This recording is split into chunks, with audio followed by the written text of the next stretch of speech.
All right. I have 3:30 on my time, so I know that there's going to be a few more participants hopping in, but we will get started just to kind of, in respect of everybody's time. We do have a bit of time here. So first of all, I'd like to thank everybody for joining us today, and I'd like to thank you, Mr. Foster and Ms. Oakes, for joining us on this webinar in a very, a bit of a confusing time, and where information is very important. So we are going to do, the format is, we're going to just do a little bit of an introduction, and then we'll have Mr. Foster speak for a few minutes, and then Ms. Oakes, and then we'll open it up for questions. So if anybody has any questions, you're more than welcome to please put those in the chat box, and we'll get to as many as we can. If we don't have answers for your questions, we'll get back to you. So please make sure to use that format for any questions that you might have. So first of all, joining us, of course, is no stranger to Vernon, is Mr. Foster, who was elected in 2009, so he's a third-term MLA for Vernon-Monashee, and is the government whip and currently a member of the Environment and Land Use Committee. So welcome, Eric Foster, to our webinar. Thank you. Well, thank you very much, Leon, and thanks for the opportunity to do this. Thanks for promotion, but we're in opposition now, so I'm now the opposition whip, not the Right. government whip, but that's okay. Hopefully we'll be back in government sooner than later. Again, thank you very much for this, and thanks to the Chamber for putting it together. It was kind of short notice, and really do appreciate it. And one of the reasons that we were glad to do this, and I'll, speak for Coralee a little bit, but she will certainly speak for herself, was that we needed to hear what the business community is concerned about. We need to, maybe things that we've missed or we haven't heard yet. We're getting certainly calls at my office, but really looking forward to your questions today. If as Dion said, we don't have the answers, we'll do our best to find them for you. Some of the questions I know that come to my office are more handled by the feds, the MP's office, and we've been working closely with our MP in his office to try to get information out to people as quickly as we can. My office is closed, as are most offices now, but I have someone there Tuesday to Friday from 10 until 4 answering the phone and checking emails. My other staff person is working from home and doing all the heavy lifting with the emails and so on. So for us, it's not business as usual for sure, but not completely shut down. We're not having our face-to-face meetings, but we're doing lots of conference calls with our colleagues, with Dr. Henry, with Mr. Brown, the Deputy Minister of Health, and again, like I say, conference calls with our colleagues. I probably spend 3.5 or 4 hours a day on the phone. So that part of the business is still there. Anything we can do to help, call my office. You can leave a message if it's after hours, but Judy will get back to you, and the phone number there is 250-503-3600, or send an email to eric.foster.mla@ledge.bc.ca, and I'm sure that if I give that information to Mr. Roki, that he'll get that on the Chamber website. He will, for sure, yeah. And we've got quite a bit of information here about the COVID, and I know the Chamber already has a lot of that posted on their website. So, but any information we can get you, any help we can be, please call us or send us an email. Thank you. Excellent, thank you. Also joining us today is Ms. Oakes, and she's the MLA for Cariboo North, currently serves as opposition critic for small business, and no stranger to the Chamber network, a previous Chamber manager and very well connected to the Chamber network across BC. So we're very pleased to have you here joining us as the opposition critic for small business. Thank you. Well, thanks, Dion, and thanks for the opportunity just to connect and to listen to what small businesses are saying across the province. One of the interesting experiences I've had from moving from the Minister for Small Business now to being the opposition critic is it's really provided me a significant amount of time to review significant research of best practices from across the globe on what other jurisdictions are doing to help small businesses, really with looking at the crisis piece, but how do we look at recovery? And, you know, I've been spending my focus, and I think it's time to be working with organizations like the Chamber of Commerce. And I just need to say, Dion, to your entire team, the amount of work that you are doing to support your local small businesses is outstanding. Your website, your gift certificate, you know, opportunities for people to go out, and everyone on this line, if you haven't, you know, signed up to participate in that program, I think it's critically important. Now more than ever, we absolutely need to be supporting our chambers of commerce,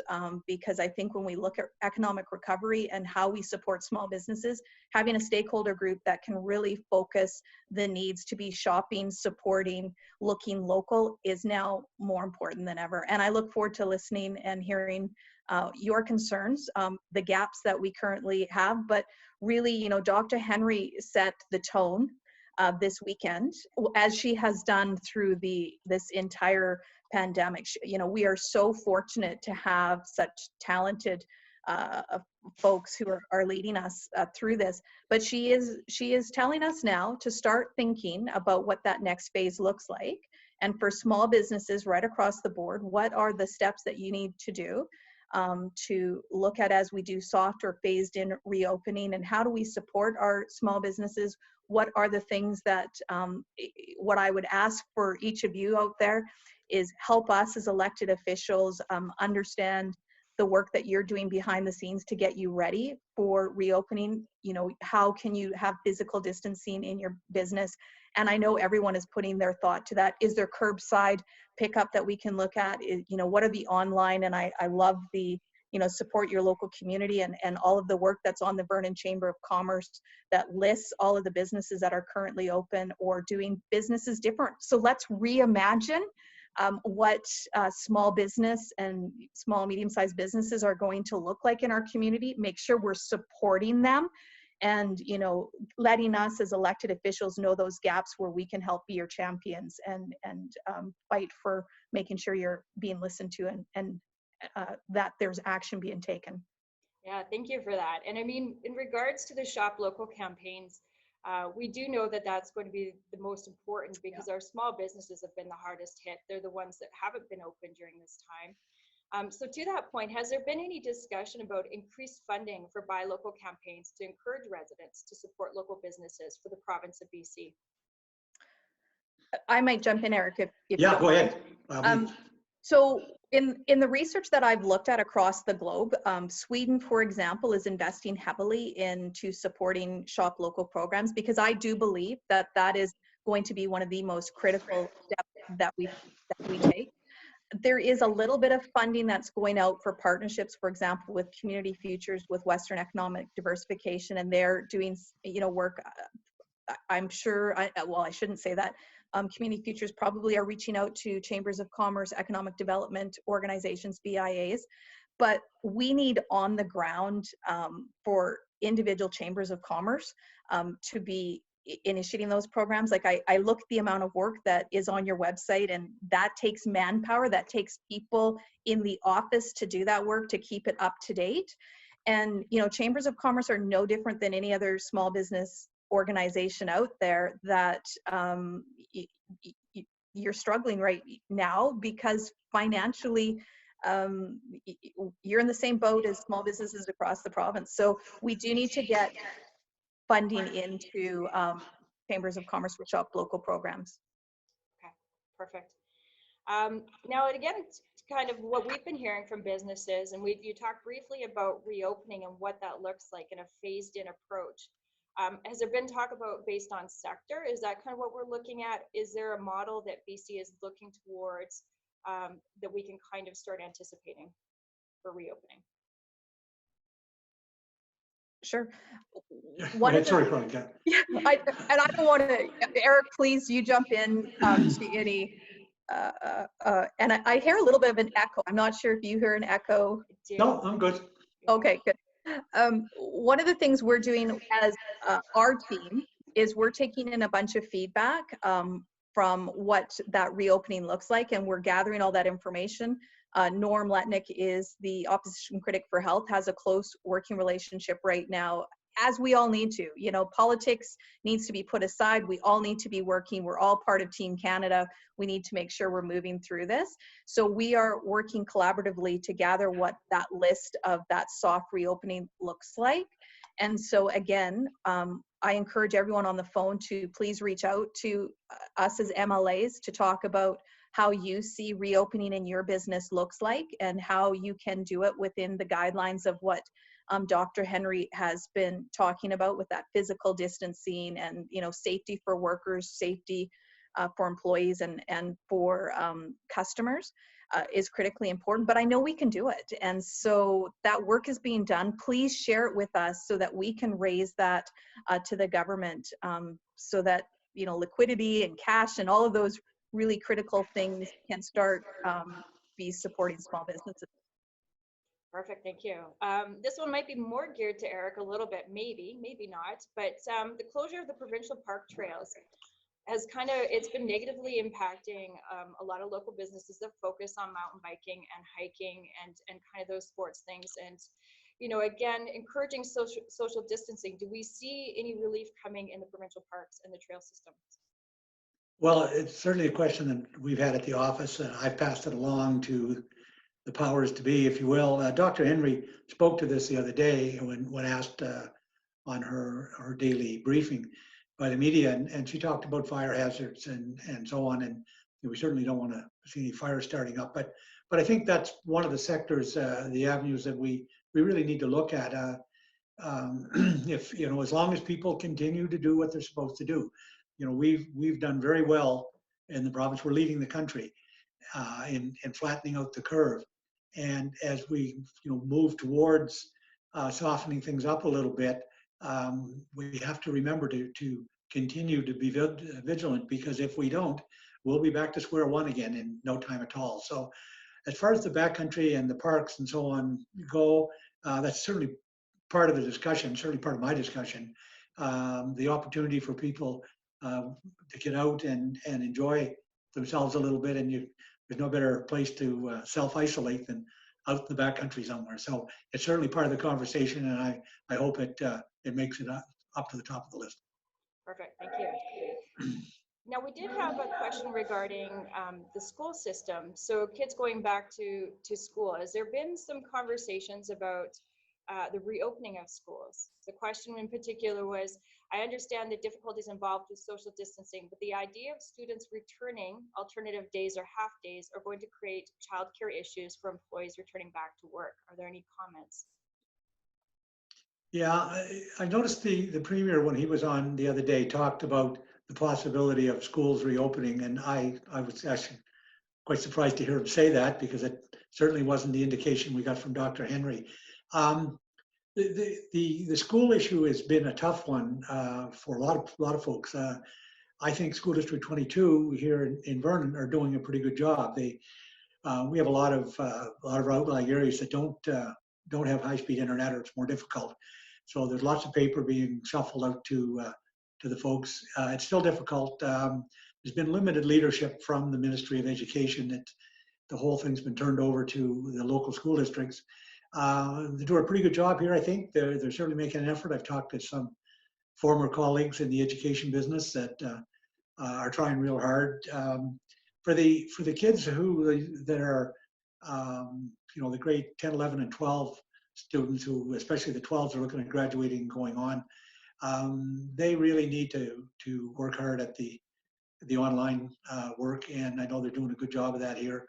I know Kamloops her colleagues in Kamloops are very happy with what's happening up there. With the elementary kids, I talked to a lady this morning who has a daughter in grade 5 who thinks this is the greatest thing since sliced bread. She doesn't have to get up till noon. So there's challenges, but the lady I talked to this morning said she has a whole new respect for what teachers do. So maybe that's the upside of it. Parents are going to get on board with the teachers. But it's tough, and I would say that Dr. Henry will make that call.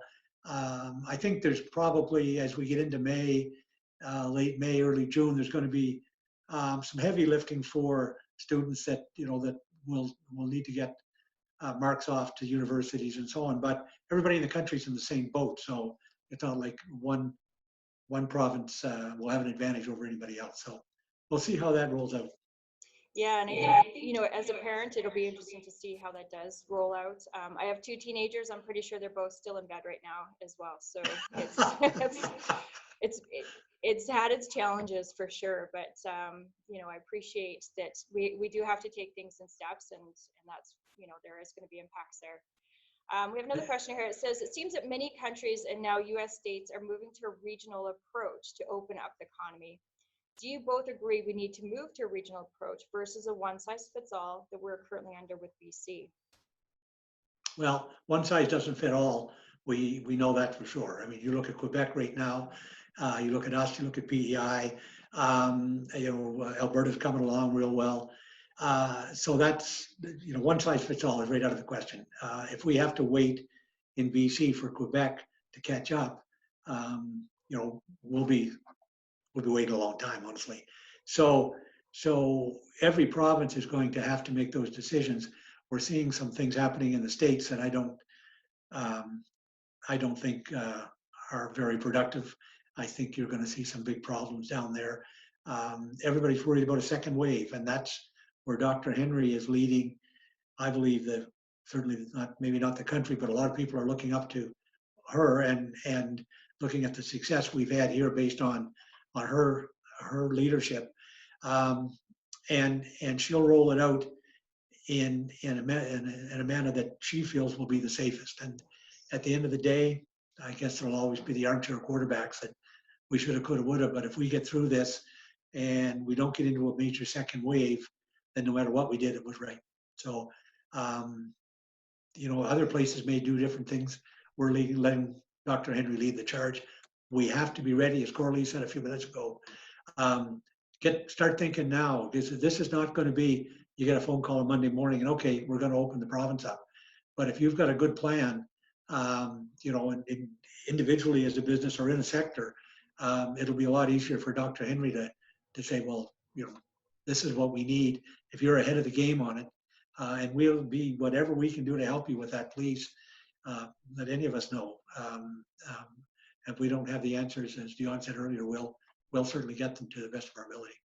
So do you see, when we talk about a regional approach for the province of BC, do you see that, or has there been discussions that maybe certain areas of the province may be ahead and may be able to try something out in a phased approach that way? Or are you seeing more like it's going to be right across the province? So if we're just talking regionally within the province.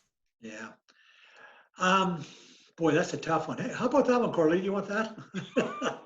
It really is. That's a tough question. There are some areas, of course, in the province that are certainly, if you look at the Lower Mainland, right now, if you look at the numbers, the Fraser Valley is taking a bit of a hit. A lot of that to do, of course, with the federal institution down there. That's what the majority of their new cases are. But then you get other areas like in the north that have done very, very well, and we're not doing badly here in the interior. So again, we'll lay that one on Dr. Henry, but we have to be extremely careful because, you know, it's fine if you have a community somewhere that has absolutely no cases, but you just can't open it up to everybody coming in because then you get the community transmission again. So that one's a good one for Coralee and Dr. Henry. I do a comment. I think it's really important that we start looking at high value secondary manufacturing and how we can look at it as a regional approach. And I think now is the time. There will be opportunities across British Columbia coming out of this. And I think we should be spending our time looking at what economic recovery looks like and where we can build on regional economic clusters. That's where I would like to take that regional conversation to, and looking at how the new norm, whatever that looks like, how can we take the fullest advantage of it? And I think you guys are positioned in such a unique part of the province. When I look at economic recovery, high value secondary manufacturing, what that will look like, I think that you're very well positioned for that. And, you know, now is the time for all of us to start thinking about manage expectations, of course, but how do we utilize the challenges that we've had to seek new opportunities? Now is that time to be doing those conversations. for sure. Absolutely. Yeah, I agree. Now, on a provincial level, what is going on the business economic recovery? Is there something in play? Are there committees that are working on it? What is kind of happening on a provincial level? Go ahead, Well, Coralee. one of the challenges that does happen in opposition is, of course, our work goes in our vein of where we exist is much different when you're in opposition. I would say the business economic recovery teams are looking at stakeholder groups such as the BC Chamber, the BC Business Council, where it should be, where you have that direct connection with on the ground communities. So the BC Chamber is doing a great job of sitting at that. I haven't heard much coming out of that because I'm sure that they're in that process of what does that look like for the province of British Columbia, and I think every region is going to be different.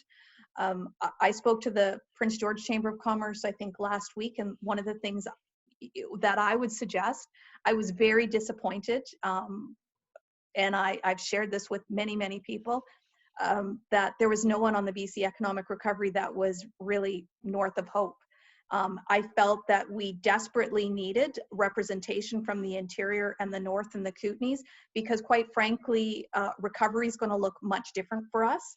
And there's opportunities here that I think may be missed if you're only focused on that urban setting. So I think, again, rallying as many people as possible to send letters into the government that you need to have representation from the interior and the north and the Kootenays on economic recovery is critically important, because we've got a lot of value to contribute. And by leading off those, like the Vernon Chamber of Commerce out of that conversation is a gap that I think the government needs to correct. If I could add to that, that was the first thing I noticed when I looked at the list, that there was no representation from the portions of the province that create the wealth. And that's the interior, the north, the Kootenays, and to some degree certainly the Fraser Valley. But this is where the wealth is created. It's managed out of the Lower Mainland, and that's great, and they do a tremendous job. But you have to have people at that table that are wealth creators, and if not, you're going to miss the boat. Agreed. So now I'm going back to the shop local. We have another question here, and this really hits home, and I think this is very much along the lines of what we are hearing. The BC Chamber did their pulse check, and I'm not sure if you had the results today. Yeah. They did go out through the media release, and the numbers are grim, and especially on the small business sector. And while we promote shop local, the question is, what timeline is the opposition pushing for things to open? And I know we talked about this kind of phased approach, but what is an actual timeline that we're looking at, considering that in today's release, 4 out of 10 businesses feel they won't make it in the next 3 months?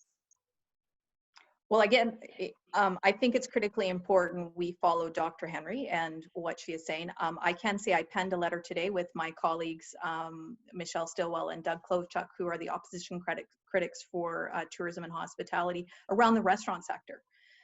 We still have sectors that are being significantly impacted, and the supports that have been put in place are they're not enough.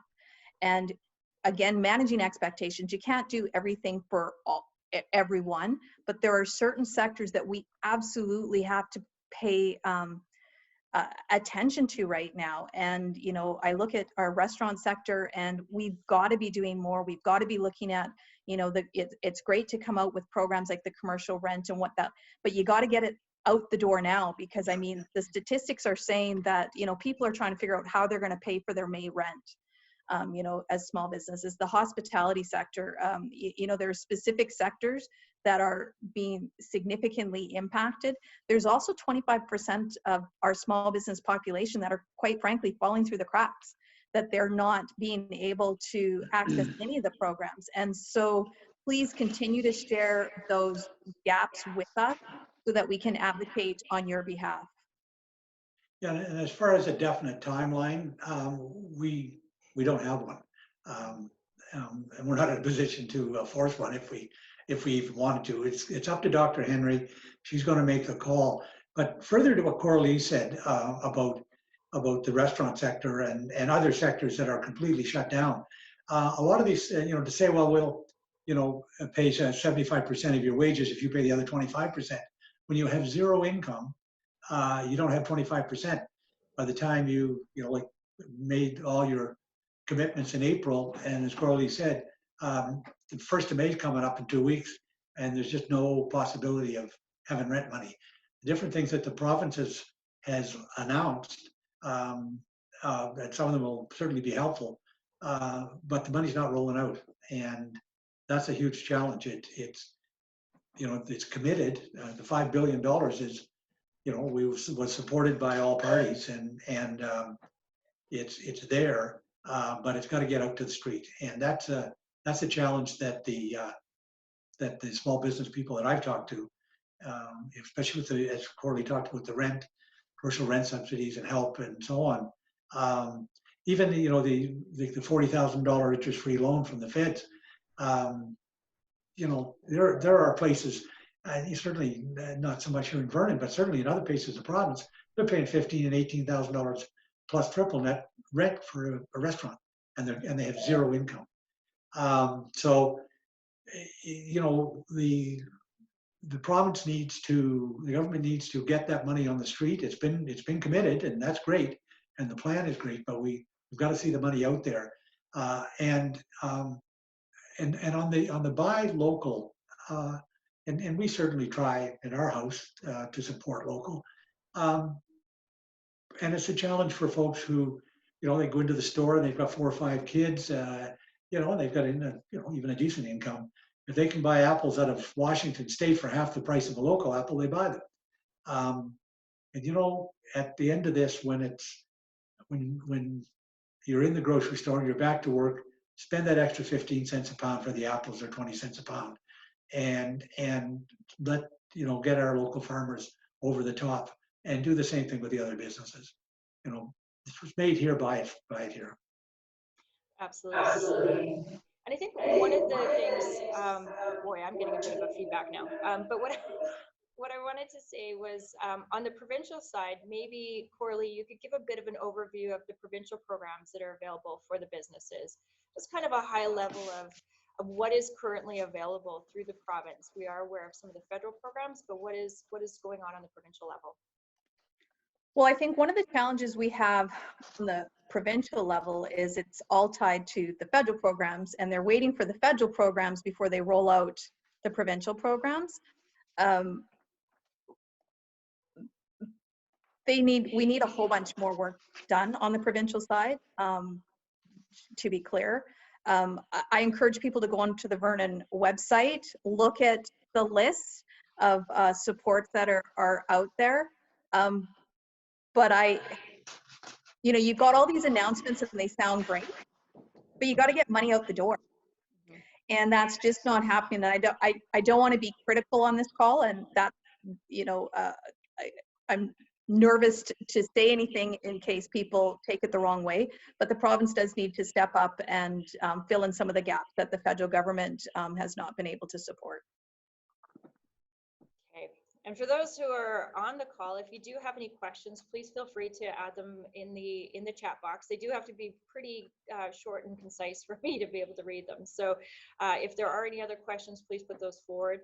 I do have another one here in regards to nonprofits. So nonprofits provide important services. We did talk a little bit about the Chamber of Commerce, but I know here in Vernon, we have a number of nonprofits who, they rely solely on fundraising, perhaps sponsorship, and they've been negatively impacted. What is kind of on the radar from the provincial government for nonprofit services? Well, I'll jump in first, and I know Coralee will, coming out of that sector, will have lots to add. I've reached out to a good number of the nonprofits here in the Greater Vernon area in my riding, and they're concerned about the next few months.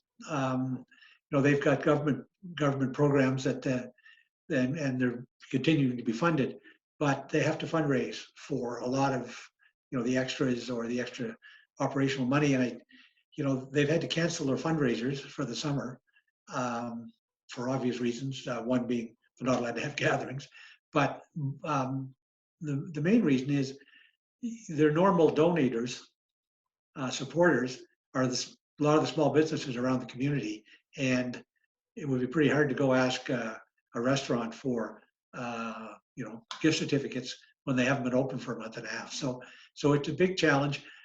Both feds and the province have talked about the not-for-profit sector or the charity sector. Actually, the Prime Minister on his call this morning talked about it again. Once again, to kind of keep kicking the same horse, but announcements are great.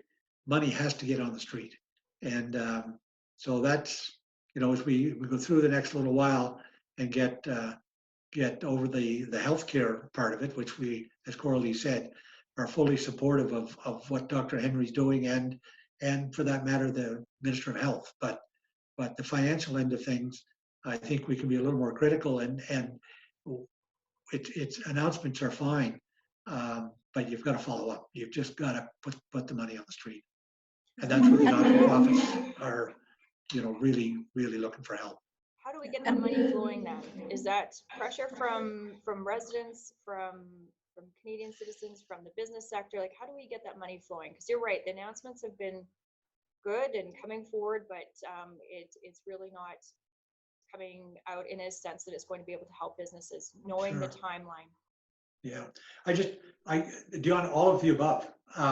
Just, you know, write letters to us that we can build a bit of a file, send them to the ministers, send them to the premier, whoever you can think to send them to. Send them to the Chamber of Commerce, and they can forward them to the premier.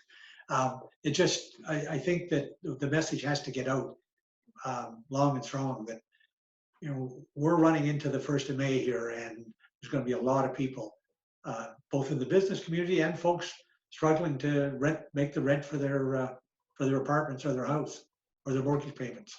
That's only 10 days away, so that money needs to get out.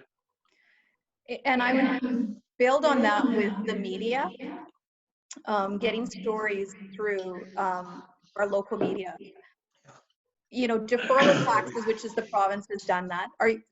I'm getting feedback to you. I apologize if you are. No. Oh, okay, good. Deferral of taxes is great, but people are trying to figure out how they get through May.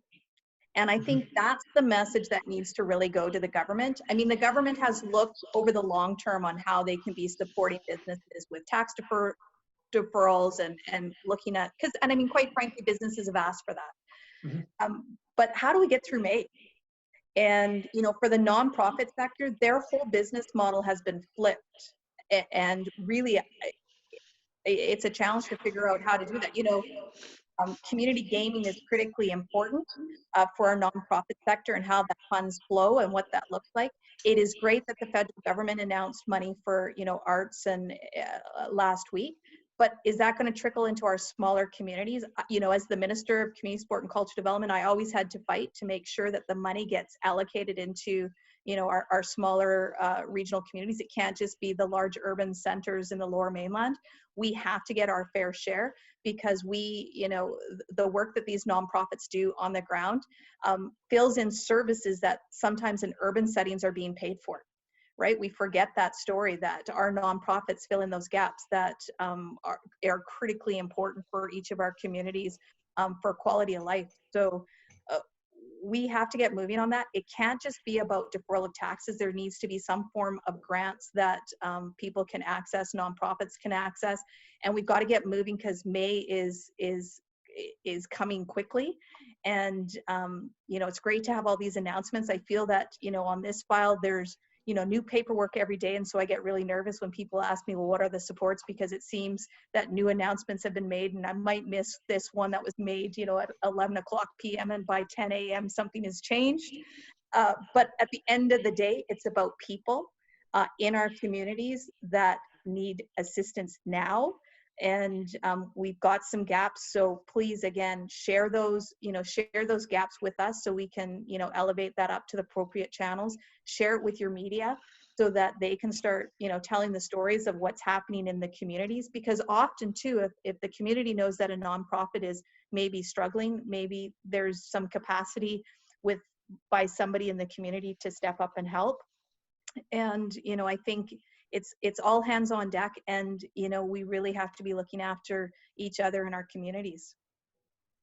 Agreed. And I think, on the flip side, I mean, we have talked about some of the government funding and the programs that are out there, but I think just as heavily as that is, here's a question here in regards to the national debt. Now, I know this is a national question, but of course, this is going to impact each and every one of us. Yeah. If the national debt goes up at the rate of 19 billion per month caused by CERB and economic shutdown, what is our impact going to be overall, and how do we prepare for that? And I know that that's definitely something that weighs on me. Is it's like we look at the programs available, but at the end of the day, that's so much money going out, and the national debt is going up. So, and I know on the provincial side it would be very similar. I'm sure there is revenue sources that aren't coming into the province that were part of the original budget.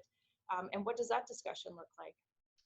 Well, if you look at the government budget in February, it was basically, there was a little bit of a surplus built into it and some contingency money, a few $100 million, which seems like a lot of money, but not on an $80 billion budget. And so the government's committed another $5 billion, and we supported that to get us through this pandemic. There's no question about that. So if you had a budget in February that was essentially break even, and you've added $5 billion of expense to it, what's that tell you? It's pretty simple. And the revenue that was projected in the February budget won't even be close. So the national debt goes up by what I think the question was 19 billion a month, and the provincial operating debt goes up by probably $1 billion a month by the time the smoke clears. We're going to be in tough shape when this is over, and it's going to have to be some serious money management. Economy has to be rebuilt, and people have to be put back to work. And we've got to stop all the silliness that's keeping people from working at high-paying, family-supporting jobs. We have to get people back to work, because when we finished up in 17, we had a $2 billion surplus. We had a $2 billion surplus, and the majority of that money above what we had budgeted for came from taxes, income taxes from individuals working, companies, small business that did fighting way over the weight class. They did very well. Everyone was working, and when you work more, you pay more taxes. Everybody was happy, and now we've got everybody at home. And I'm not laying that on the government, because this is a worldwide pandemic. But when it's over, we have got to put people back to work, and we have got to stop the silliness about stopping people from going to work at good, high-paying, high-quality jobs. Yeah, and maybe that's my political rant. Yeah, no, but it's building on what Eric says. I think we have to align the grants and the programs that are coming out with what are going to actually generate revenue after, and what are going to be the job creators. So if all of your small businesses, or you've got those specific gaps, like I suggested in the hospitality sector or the restaurant business, if they all close, and I mean the statistics are extremely daunting in some of our sectors. They're not paying taxes, they're not employing people, so I think that has to be part of that equation. I understand that debt, because that keeps me up at night. That's our kids, that's our grandkids, that's their future. And what does our lives look like moving forward? But we have to think about, how do we keep money flowing into government? How do you keep the economy as strong as possible coming out of this? And I get that it's going to look a lot different. But come May 1st, I want to make sure we're holding on to as much of those job creators, those entrepreneurs, those people that will be best able to recover and kickstart the economy again, and get money flowing into government, so that they can, quite frankly, we've got money to pay for those services that we need. And keep in mind, our healthcare costs are going to be significantly higher than what we looked like. So it, our world has dramatically changed. And, you know, I just focus every day on how you can make sure entrepreneurs and job creators are supported, because we're going to need them. Agreed, absolutely. And I think, you know, everybody is feeling that trickle down impact. I mean, whether it's trickle down, trickle up, you look at our municipalities, they are being impacted in a huge way. And of course, there's announcements, and we were in support as well as moving the property tax, having a bit of a deferral there, but we understand that has an impact on our municipal budgets and as well as the service levels. So what does that look like, or what are you kind of hearing from other municipalities, and how does the province support those municipalities right now? Well, actually, if you were listening to CBC this morning out of Kelowna, Chris Walker had several mayors on, and they were talking about, you know, what they may have to do and what some bylaws that were brought forward. I know Mayor Bazaran from Kelowna talked about having to borrow $125 million if people don't pay their taxes. And the request there was, yes, you can defer your taxes, but if you can pay them, please pay them. And I echo that. Look, you know, if you can pay your property tax, pay them, because if the municipality has to go out and borrow $100 million, they got to pay that back, and they got to pay interest on it. And there's only one place they get money, and that's from property taxes. So you're going to pay it, you know, just because you're not going to get a penalty. If you can afford to pay them, pay them. And I think most people will do that. You know, we've seen how the people in this province have reacted to Dr. Henry's. Some of it was orders, but you know, for the most part, she said, look, you know, do what you can do. If you can run your business and you can respect the social distancing, and you have all the safety precautions in place, you can have your business open. You know, whereas in some provinces, they've just shut everything down. Mm-hmm. So, you know, some people have said we should have done the same thing, but we're leading the country. So I guess the people here figured it out, and what is it she said? Be kind and do your part. So, yeah, I heard her say that enough times. I should remember exactly. You could quote her, Coralee, but it's a big hit on the municipalities. There's no question about it, small and large. You know, Mayor Bazaran said that Kelowna is not in bad shape, but there are communities that I think the smaller communities. I mean, you look at. I was the mayor of Lumbee, and you know, it was a pretty small budget there compared to the city of Vernon or you know, Kelowna, even the Kamloops, the bigger centers. But you know, we had you know, every year there would be a few people that were delinquent with their taxes, but very, very few. And as on a percentage, I think that would be most of the people. And anybody that's got a mortgage, generally the mortgage holder pays the taxes. So most people should be able to pay their taxes. So hopefully they do. Yeah, I agree. I mean, definitely encouraging that. And I think, you know, what we're hearing, and this is probably something you've heard in both your offices, is regarding the number of cases per capita. And the question here is, you know, how can we justify this, you know, the economic bleed for 574 cases? You know, 96% of people have mild symptoms, you know, and they're stating global here on that. But I guess the question is, you know, we're kind of looking at it. There's the word that we're flattening the curve. We've talked about a phased in approach to businesses. But I guess the economic impact for the number of cases is the question. I don't know if that's really a question, but I'll put that there for you. If you have a comment. Oh yeah, I have a comment about everything. Well, to start with, we will probably never know how many cases there were, because as you said, you know, the majority of people have mild symptoms. They stay home for a few days. They self-quarantine for the 2 weeks, and then they're fine. If you start using mathematical formulas for this and say, well, you know, there was someone recently that said, well, you know, we should go back to work because it's only old people in the care homes that are dying. That's, I suppose, a philosophical argument that you could make. I've got a 92-year-old mom. Nobody's making that argument to me. So it's just, we follow the lead of the professionals. We've got one of the best in the country here leading us, and we follow her lead, and we'll get through this. And we will, when we get through it, then we've got to be, as Coralee said, all hands on deck, and bring the economy back to where it needs to be. And all those that can afford to help with the small businesses and the local businesses, it's your responsibility as a BC and a Canadian to help those businesses. Absolutely. So we're getting close to the end of our time. I just want to leave this to you. If there's any further comments that either of you had wanted to make, is there anything that kind of just to wrap up? Go ahead, Coralee.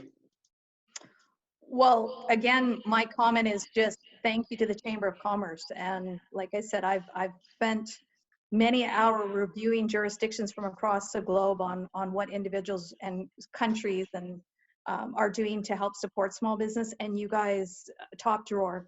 I'm really, really impressed with what the Vernon Chamber of Commerce is doing. And for the folks on the phone, please support them. Coming from a chamber background, I know sometimes the work is behind the scenes and you may not even see what's happening, but please support them. And just from an MLA perspective, please know that that's the same. We're doing tons of work behind the scenes. Wow, we've had some heated conversations, not heated, but just, you know, we're sitting trying to figure out what is next for, you know, for the rollout of the economy, and we're the party of the economy.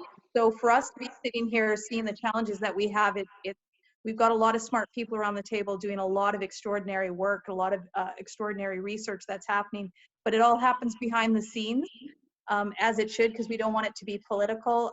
So again, thank you for your support. Thank you for all the people that are sharing best practices and ideas, because really we're all in it together, and we need your ideas and we need your stories coming forward so that we can share that with government. Well, I'd like to say again, thank you to Dion and Richard and Dan at the Chamber for taking the time and putting this together. We'll do it again, maybe when we're getting to the other end of this, and the numbers will be better and people will be back to work and everybody will be in a lot better frame of mind. But thank you again. Thanks to Coralee for coming on. I appreciate it.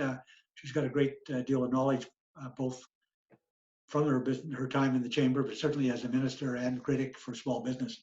I'd like to thank the people in Vernon for doing a stellar job of maintaining the social distancing, just seeing people respectful. Actually, I don't see them because I don't go to the grocery store. I fed all the categories for people that are going to get this disease if they're not careful. I'm old. I had lung problems and a whole bunch of stuff. So I've been staying pretty close to home, carrying a Lysol wipe with me everywhere I go. But thank you, people, local people here in Vernon. And again, as we come through this, remember the small businesses in this community support everybody. Every time you go to a fundraiser, all the small businesses are involved with donations to the auctions or sponsoring different parts of fundraisers and activities in the community. You look at your minor league soccer and ball and hockey. Who supports all of them? It's it's the small businesses and the local businesses. So, as I said before, for those of us who, as we come through this, or even now as we're going through, that are lucky enough to still be working, it's our responsibility to make sure we support these businesses and get them through this. And then when they come out the other side, and to Coralee's comment on the restaurants, and I don't think my wife's going to cook at home again for another year. So I'll be in restaurants pretty much steady for the next while and glad to be there. And I encourage everyone to do the same thing. So thanks again and God bless. Thank you very much again on behalf of the Chamber for joining us. And again, if you have any other questions for Eric Foster or for Coralee, please send them our way and we'll make sure it gets to them.